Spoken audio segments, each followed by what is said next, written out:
Olá pessoal, bem-vindos ao meu canal de esportes. Eu sou o H. Vou falar com vocês hoje sobre Palmeiras e Atlético Paranaense, semifinal da Libertadores. E o Atlético passou pelo Palmeiras, venceu, não venceu o jogo, mas conseguiu a classificação num jogo épico, né?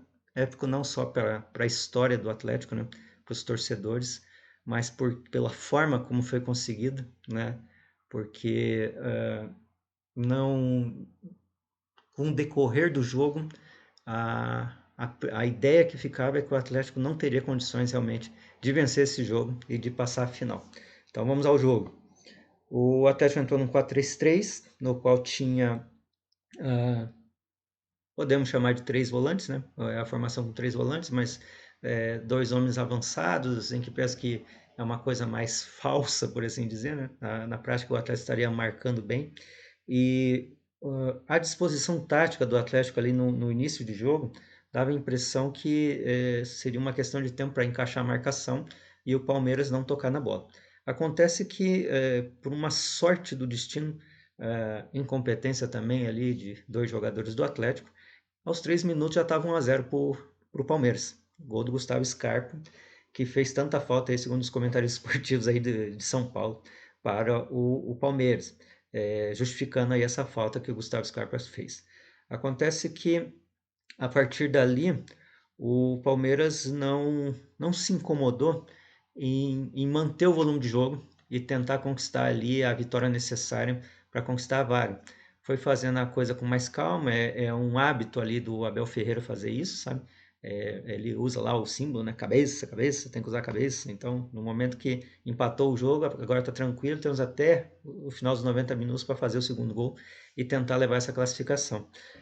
Enquanto isso, o Atlético estava tentando fazer a adaptação do jogo, que foi colocada ali pelo Filipão, já que o que ele queria, né, é tentar fazer um encaixe de marcação para daí tentar fazer as jogadas de velocidade, né, que seriam os contra-ataques. E aos poucos, né, foi passando o tempo e o Atlético deu uma equilibrada ali no jogo, mas era muito temerário as perdas de bola que o Atlético tinha ali no meio-campo. E não foi só no primeiro tempo que aconteceu isso, no segundo tempo também aconteceu. E era incrível, né? A incapacidade ali dos jogadores de meio e até dos jogadores de ataque. O Canóbio perdeu muita bola. Uma delas resultou ali no gol do Gustavo Scarpa. Mas ele também fez uma grande jogada ali, em que ele driblou três jogadores, passou ali para o Vitor Roque. O Vitor Roque é um excelente jogador, né? Muita velocidade, muita explosão. Quase chegou a entrar na grande área para fazer a jogada, o arremate, mas daí pegaram ele e ele não conseguiu. Essa foi uma grande jogada ali do Canóbio. Mas foi o único lampejo ali de grande jogador que o Canóbio mostrou. Aliás, o Canóbio, ele tem, não sei se eu posso usar essa palavra, mas ele tem evoluído, sabe? Porque ele chegou ali como um grande jogador, né? Se mostrou muito aguerrido, se mostrou muito batalhador, estava em todas as partes do campo, era onipresente e tal. E hoje ele não consegue matar uma bola, não consegue fazer um passe, parece que tem quatro pernas, sabe? Ele está muito atrapalhado ali. Não sei se é a função dele que está errada, se de repente ele tinha que jogar mais recuado, se ele tinha que ser centroavante. Eu sei que ele tem contribuído muito pouco ali para o ataque do Atlético. Inclusive o Filipão, ele é desses caras que confia, sabe, nos jogadores. E ele tem dado chance aí para o Canóbio e tal, mas nos últimos jogos, principalmente, ele não tem feito muita coisa. Eu acho que o último grande jogo ali do Canóbio foi contra o Atlético Mineiro, né? Quando ele fez aquele gol lá da vitória, do 3-2. Mas enfim, aí esse foi um detalhe ali do primeiro tempo que estava colocando o Palmeiras em condições de pelo menos ir aos pênaltis contra o Atlético. Ao final do primeiro tempo, o Murilo fez uma falta muito pesada no Vitor Roque. Em princípio, o árbitro deu apenas cartão amarelo, mas logo mais ele foi ao VAR e depois de muita reclamação e tal, né? Mas ele viu que era uma violência desmedida e que o Murilo merecia o cartão vermelho e ele foi expulso. Então, ao final do primeiro tempo, nós estávamos num cenário de 1-0 para o Palmeiras e o Palmeiras com um jogador a menos. Então, o Abel Ferreira optou por recuar o time e tentar fazer aí a jogada de velocidade. Afinal, ele tem jogadores para isso, né? O Gustavo Scarpa ali, o Rony e outros tantos que poderiam fazer jogada de velocidade, Dudu principalmente. Então, ficou meio a caráter ali, né? Ele deu ele fez uma substituição para reconstruir ali o meio-campo e deixou as jogadas na questão de velocidade, dando a bola para o Atlético. Coisa que também é bem incomum, né? Já que o Atlético costuma fazer isso, né? Dar a bola ao seu adversário e tentar fazer o jogo reativo. Mas o Abel, ele tem feito o jogo reativo há muito tempo, né?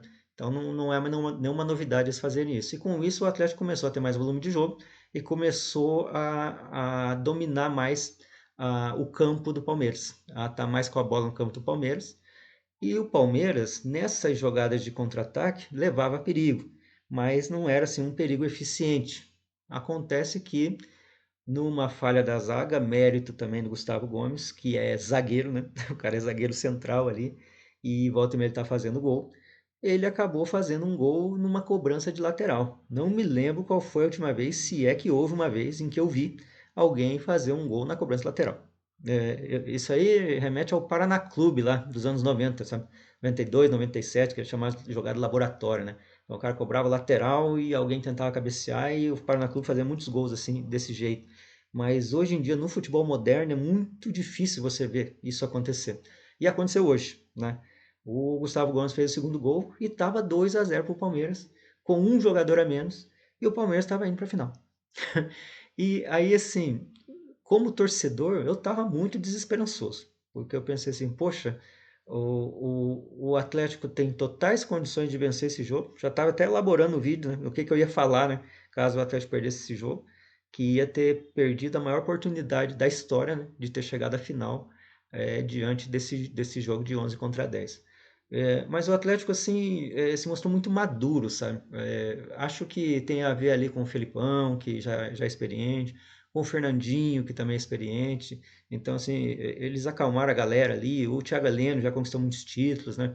Então, eles acalmaram a galera e continuaram fazendo o mesmo jogo, né? Toque de bola aqui, toque de bola ali, o Palmeiras marcando aqui, marcando acolá, e o Atlético tentando criar jogada, tentando achar uma brecha e tal.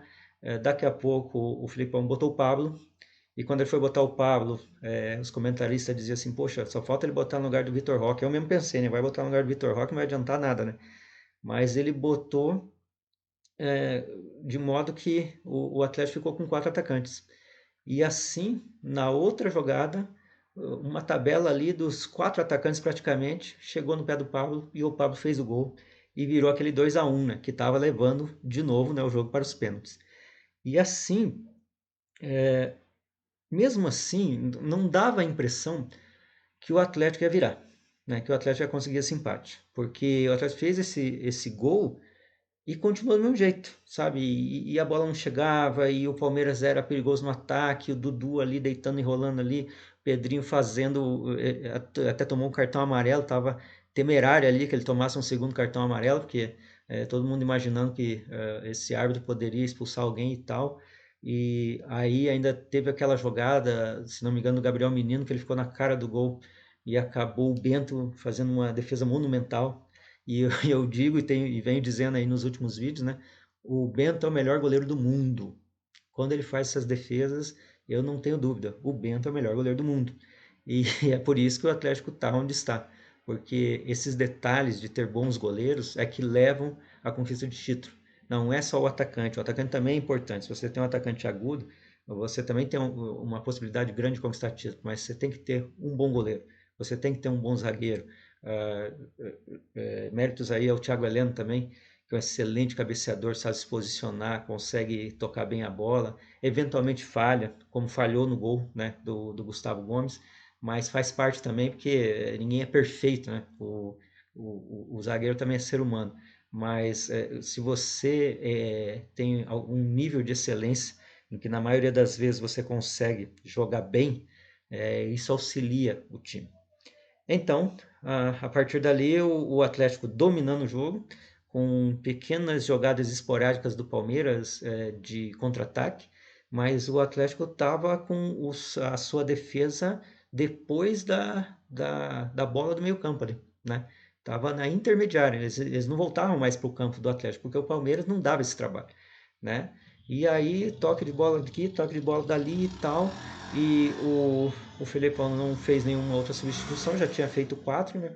E esperava-se ali que Eu acho que todo mundo estava esperando os pênaltis, né? O Abel já estava preparado para os pênaltis, o próprio Filipão já estava preparado para os pênaltis, mas havia o Davi Terans. E o Davi Terans, você tendo o Davi Terans em campo, a possibilidade de pênaltis é baixa, porque é impressionante a capacidade desse jogador. Ele recebeu uma bola na entrada da área, bateu e fez o gol, com rara capacidade. É, mas até desviou ali num zagueiro ali do Palmeiras, mas aí é estrela, né? É a estrela do Davi Terans, é a estrela do Filipão. O Filipão tem muita estrela. O Davi Terans já tinha decidido um jogo contra o Estudiantes lá na Argentina, quando ele entrou depois dos 45 minutos do segundo tempo e acabou fazendo a jogada do gol do Vitor Roque. Então, assim, o jogador é decisivo. Ele levou o Atlético à final com esse grande gol da entrada da área, um golaço que resolveu a vida do Atlético, do Filipão, e vamos disputar essa final com o Flamengo. E o Atlético tem condições de vencer o Flamengo? Tem. Talvez a porcentagem seja menor. O Flamengo é o super Flamengo, o Flamengo tem muitos grandes jogadores, mas assim, uma final, que dificilmente é um grande jogo, o que faz o título vir para um ou para outro é o momento da final. Vale lembrar que o próprio Flamengo, que conquistou o título contra o River Plate estava ganhando o título até meados de 43 do segundo tempo. O título era do River Plate. E de repente o Gabigol fez 2 gols relâmpagos, virou o jogo e o Flamengo foi campeão. Então, assim, naquela época, realmente, o Flamengo daquela época é muito semelhante ao Flamengo de hoje em dia. E o Atlético de hoje não chega perto nem do Flamengo daquela época. Mas o que leva o título realmente é o momento. Né?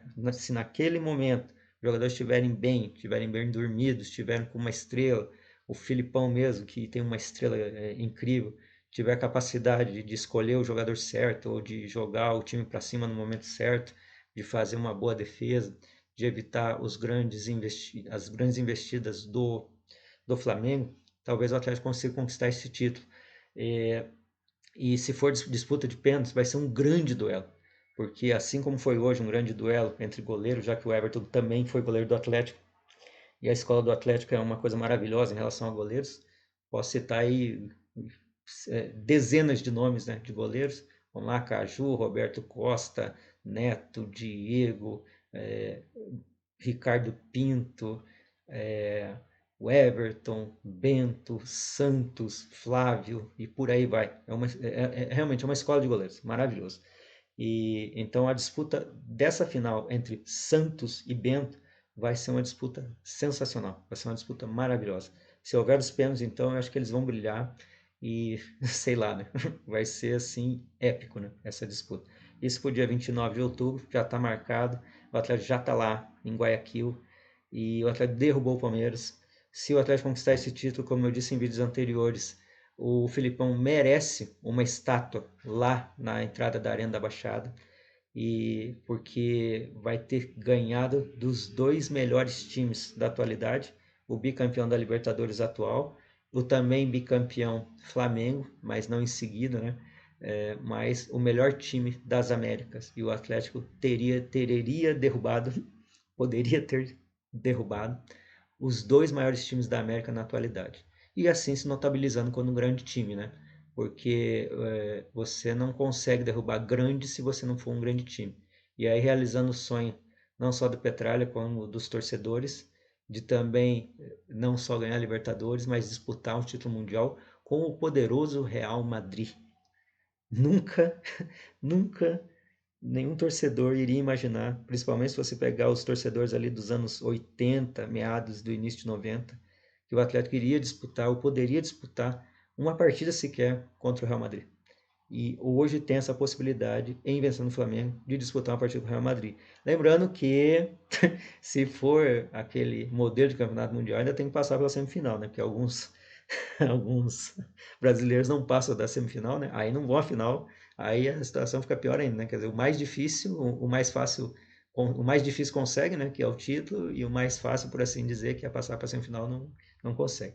Mas isso também é uma outra história e é só exercício de futurologia, né? Porque realmente tem que passar pelo Flamengo para chegar às finais do Mundial de Clubes.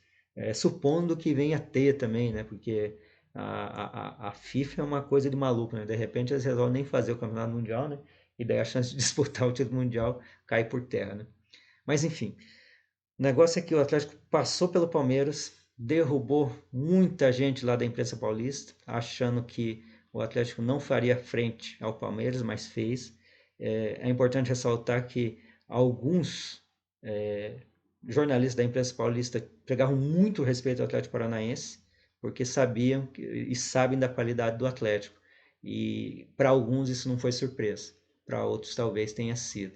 Mas vou citar o nome de um jornalista, o Mauro César, disse que o Palmeiras não vem jogando muito bem nos últimos tempos e que não seria surpresa caso o Palmeiras perdesse pelo histórico das últimas partidas. As últimas 4, 5 partidas do Palmeiras não foram grandes partidas, então demonstrando ali que havia um certo decaimento ali no seu time e era realmente o momento do Palmeiras era ruim e essa vitória poderia restaurar o bom momento ou poderia confirmar o que já estava acontecendo. Fato é que o Paraná, o estado do Paraná e o Atlético Paranaense está na final da Libertadores disputando para ser o melhor time da América do Sul. Isso é coisa para poucos. Isso é coisa que não acontece com muita frequência. A última vez que o Atlético disputou a final também foi com o brasileiro, com o São Paulo, foi há 17 anos atrás. Então é muito difícil isso acontecer. Os torcedores curtam, os paranaenses curtam, porque isso realmente vai ficar na história por um bom tempo até que o Atlético possa conseguir novamente, ou quem sabe o Curitiba, ou quem sabe o Paraná, né? Porque assim, a minha torcida é porque todos os times fiquem bons, para que todos os times cheguem nesses patamares. Mas hoje é só o Atlético que está nesse patamar e pode dar aí um título inédito para o futebol paranaense, para o Atlético Paranaense e para a história do Paraná. Gostou? Inscreva-se no canal, positivo, favorite o vídeo, divulgue nas suas redes sociais, avise a todos aí que eu estou falando sobre os times do Paraná e na próxima semana aí, no domingo, se não me engano, tem os jogos do Atlético e do Curitiba, que estarei acompanhando até o final do Campeonato Brasileiro e em novembro estarei acompanhando a Copa do Mundo e falando aí das seleções. Bom dia, boa tarde, boa noite, boa hora.